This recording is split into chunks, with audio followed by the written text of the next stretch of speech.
All right, so we're just going to go through your syllabus here. Welcome to Value Investing. And we're going to just take a minute and go through your syllabus and kind of maybe just go over the basic direction that we're going to take in this class. One of the primary things that we want to do is look at corporations, businesses, from the vantage point of an investor, right? And there are two main reasons to do this. One of them is so that as you grow as a business, you know how to invest your own money, right? So, I mean, that's part of it. But that's really only a small part of what you're going to get out of this class. My expectation is that long before you ever have tons of money to invest in somebody else's business, you're going to have done some things to make your business successful, right? So that's the second part, is that if you can understand what a stockbroker or an investor is going to be looking for in their to place their money, what are they looking for when they invest? Because they're looking at certain things because they know that certain things make a company healthy. Certain ratios, certain parts of your financial statements that they're looking at to determine if you're a healthy company or not. And so one of the main things I want you to get out of this class is understanding what is it that's going to make your business healthy, right? So if you understand what an investor is looking for, it'll better help you understand what will make your company successful. So really, as a small business owner or a manager, I think this is an important class for you to take because it will cause you to see your business from a slightly different standpoint, right? The standpoint of an investor. And the investors have honed their craft over the years. They know the difference financially between a healthy company and an unhealthy company. They understand the ratios and what they're looking for in terms of your cash flow to your debt or different things like that. And we'll talk about some of these, but we want to be able to put ourselves in the shoes of an investor, right? And as an investor, if we went to a corporation and we said, show us your financial statements, we would want to be able to read that company's financial statements clearly enough so that we would know whether it's a good investment or not, right? So that's what you're going to learn how to do in this class, is how to look at their financial statements and what to be looking for to determine if they're healthy.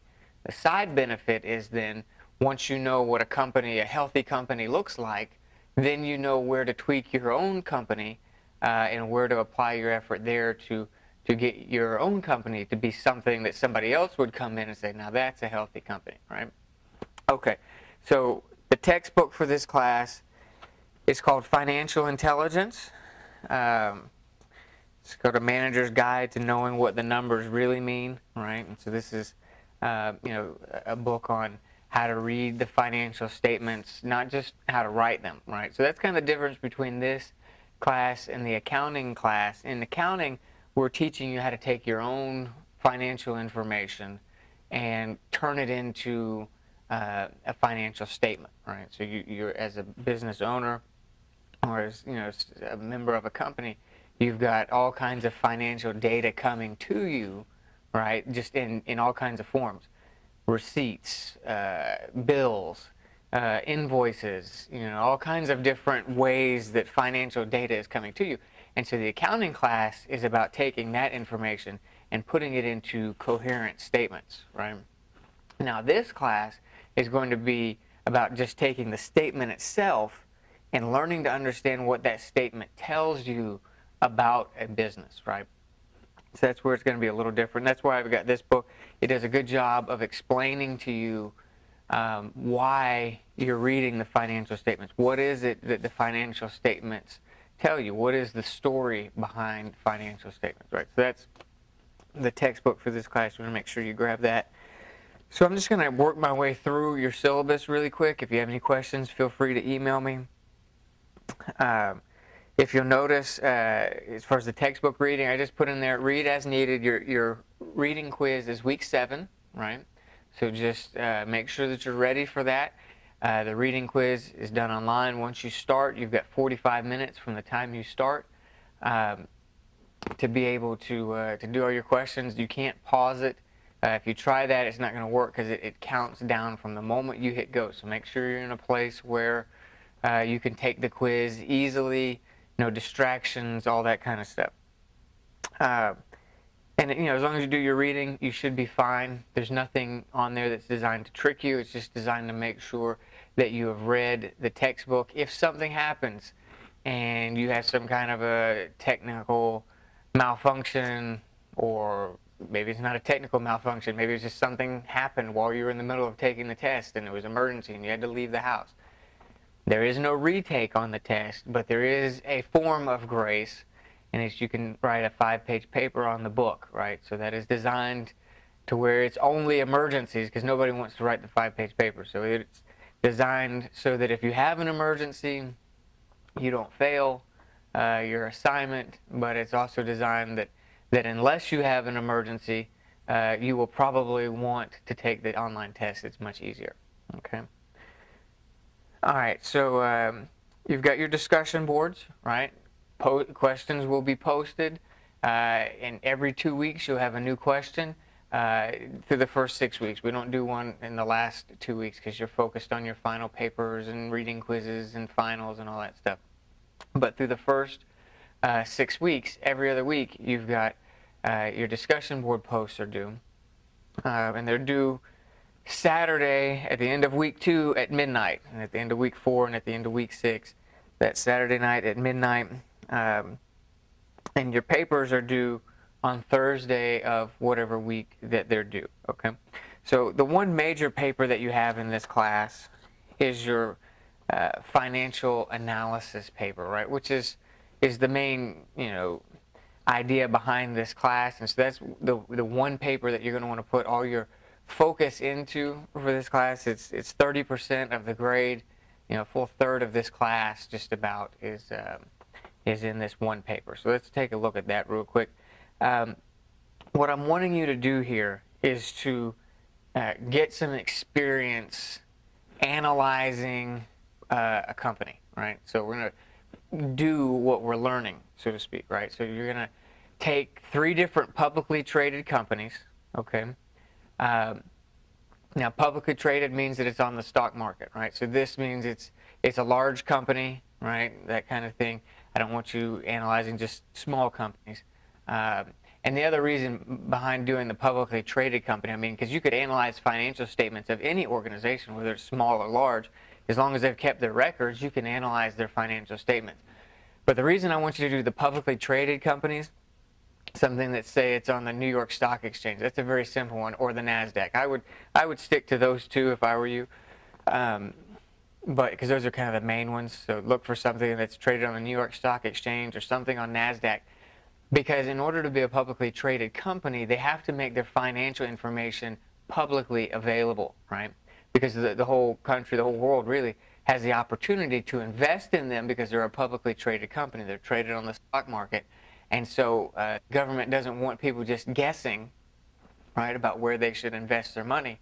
And so if you're gonna take part and be a company that's traded publicly, then part of the deal is you have to make your financial statements public so that everyone can see them. And so for a class like this, the advantage is then if you use a publicly traded company for your paper, then you have access to their financial documents and you can review their financial documents very easily.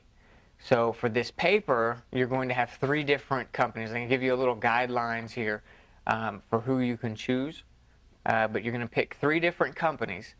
And basically what I'm wanting is you're going to write a separate kind of maybe like 2-page paper or so, minimum 2 pages for each company. And I don't want you necessarily to regurgitate the numbers to me, right? Just repeat back to me their numbers. Every once in a while you may find a number that's important to reference while you're making your point, but this is not I don't want you to just give me charts with their numbers on it. I want you to take the numbers that you're reading and translate this into your own language. So you would say, hey, I looked at their debt ratio is this, which tells me that they're a very unstable company in reality because they're carrying so much debt or something like that. Or I look at their cash reserves compared to their debt, and they have much more in cash reserves than they have in debt. And so I feel like this is a very stable company for the long term. Stuff like that. I want you to go in and look through their financial statements, and then you're going to write a 2-page write-up about that company, and you'll be analyzing how you view their financial picture, right? What do you see? What do the numbers tell you about this company? Okay, so you're going to do that 3 different times with 3 different companies. So the guidelines are that one of the companies I want you to do needs to be from whatever industry that you're interested in, that you see yourself in long term, right? So if you're in automobiles, right, you need to pick a company from the auto industry. If you're in you're interested in hospitality, if you're interested in retail, if you're interested in electronics, whatever it is, if you've got a specific industry, maybe food or real estate, whatever it is, I want you to pick one publicly traded company from your industry, because I want you to see, what does a large company in your industry look like? How do they structure their debt? How have they chosen to manage their finances? Do they have a lot in savings? Do they not have? What does it look like? Do they have more in assets? Some companies keep small amounts in cash, all right? And so if you looked at them initially, you might think, oh, that's a very unstable company. But then you start looking at their balance sheet and realize that they have lots of assets, right? Maybe say a hotel company, maybe they've only got a small percentage in cash, but then you start looking at the 2,000 massive hotels that they own, and you begin to realize they've got quite a bit of resources, but they're tied up in physical assets. Some companies, if you look at a car lot, a lot of their money is tied up in inventory, right? And they've got, at any given time, maybe $1 million worth of cars. When you add up, all these $50,000 and $60,000 cars all across the lot, they may have $1 million or more just in inventory at any given time, right? And so you want to look at how does some company, whatever company in your industry, how they have their finances set up. The second one is I want you to go to a financial company, right? Because I think it's interesting to look at how a company that specializes in finance, how they have themselves set up, right? So they're a company that's all they do is worry about finance and money and that type of stuff. So there's a lot of companies you could do. You could do a company that's maybe a stock brokerage or something, or maybe a company that makes loans, or a bank, some kind of credit union, Amscot, something, but it has to be something in the financial sector. It could be home mortgage company, anything like that. But it needs to be a company that is from the financial sector.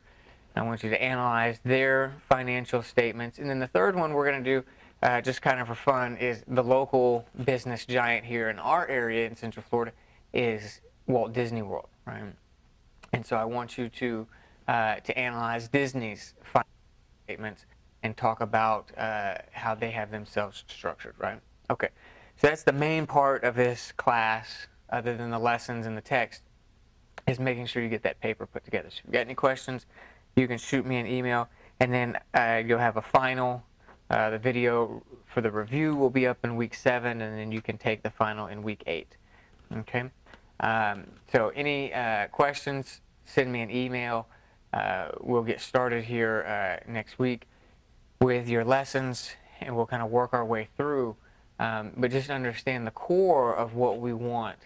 The focus of how you want to treat your learning for this class is to be able to look at any company and be able to know the story of the company by just reading their financials. If you read a lot of books, investors, if somebody wants to, that's a professional investor, and say somebody comes to them as a small business and says, hey, will you invest in my company, like a seed company or something like that, and angel financing is something that they call that, and so you go to some angel investor or anything like that, anybody that you're wanting to invest in your company who does this for a living, and you put together a business plan, 9 times out of 10, other than maybe just reading the front page, they're going to go straight to the financial section, and they're going to see what is your company doing financially, because it's the language that they speak is the finances. And so as a business student, you need to be able to speak that language as well. You need to be able to look at a company's financial statements and know all that you need to know about that company from those financial statements. Obviously, there's other things that are important. Who's leading the company? Did they go through a leadership change? Is their product still relevant? What is their infrastructure? So there's other things that are important, but ultimately, the first place that you're going to go to is the financial statements, because leadership is often factored in to the finance. They've got bad leadership, they're probably going to have bad finances, right? If they've got a good product, they're probably going to have good finances. So there are some variables that your wisdom will have to apply. If they've had a leadership change, maybe that's not reflected in the financials yet. Or if, for instance, if they were, say, tapes, right? Remember audio cassettes? Obviously, those were going out. There was a transition between those and CDs, right? So if the company you're investing in was an audio cassette company, their financial statements may look great, but the product itself is no longer relevant. And so the company, unless they change, is not going to be able to replicate their previous success, right? And so financials don't necessarily tell all of the story, but you can get a majority of what you need to know from the financial statements, and you need to be able to read those. You need to be able to go right in, go right to it, know what the ratios are, know what net profit is, and gross profit, and profit after tax, and all these different things. You need to understand these and be able to read them. You need to be able to go right and figure out how much of their debt do they have, and how much of it is healthy debt, and how much of it is not healthy, right? If it's just debt for inventory and it's just part of their cycle, and it's just a natural thing that they do, they take out debt on the inventory, and as it's sold, it gets cycled back in. That's one thing. If it's excessive debt, just for because the company's tanking, right, and so they're using debt to prop the company up, then that's bad debt, right? So and you have to be able to go in and look at their balance sheet and see where is the debt, how is it divided, what is it broken up as. You want to look at their assets and be able to see, you know, if they had a downturn for 6 months or a year, or a bad economic cycle like we had in 2008, where many industries are failing, do they have the cash reserves to weather that storm, right? Or many companies during that time were trying to grow so quickly that they were in debt up to their eyeballs, because every chance they had, they'd take on more debt to open up new locations and all that, and they look like a very large company. But it's only if they keep growing. When the economy shrinks, all they had was all of this debt because they were just growing as fast as they could.